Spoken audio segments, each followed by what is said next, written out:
While this drug is very effective for reducing fat, evidence have shown to lead to muscle loss, which is raising concern for long-term strength, mobility, and metabolism. This makes this method that we did good for measuring tissue morphology, and which is more important than ever right now.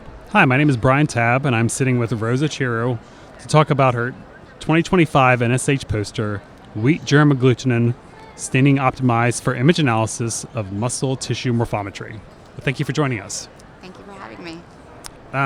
So tell me a little bit about why you chose this topic.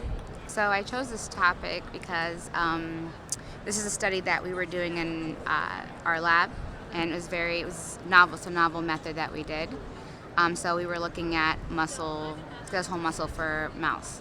So for the skeletal muscle is a highly organized tissue composed of multinucleated microfibers, each surrounded by the sarcolemma and embedded in the extracellular matrix. The structure is essential not only for movement but metabolic health.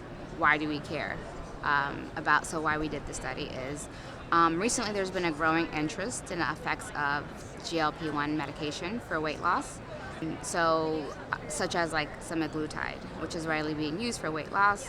While this drug is very effective for reducing fat, evidence have shown to lead to muscle loss, which is raising concern for long-term strength, mobility, and metabolism. This makes this method that we did good for measuring tissue morphology, and which is more important than ever right now. Yeah. Are there any other instances where this sort of technology could be utilized? There's other literature out there that does state that we can use it for other tissues, but we haven't done it in our lab. This is our first time. So is there an advantage to using the fluorescence with image analysis versus just standard pathological interpretation?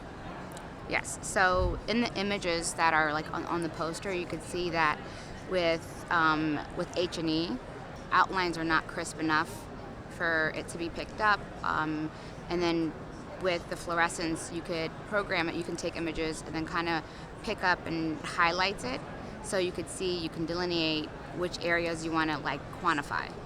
With H&E, it's harder. IHC is not as easy or clean to do. Yeah. So this is kind of like a quick method, and it's very accurate. It's very clean. So when you're doing the image analysis, are you averaging area across the muscle fibers? Yes. Yeah. And then comparing that to normal tissue? Yes. Yeah. Yes. Yeah. Was there anything surprising that you found when doing this study about the staining and results? That we did see evidence that this is true. Control versus different GLPs, one versus another, there were differences. Yeah. So that was, our results were, which is what we wanted to find. So our results were leading us to what our objective, what we thought was going to happen. So Do you have any plans for any follow-up studies utilizing this technique? Not right now, but with this being kind of like a growing thing, other companies, pharmaceutical companies are going into this, so I could see how this could be utilized for more studies like this. Right. Yeah. Yeah.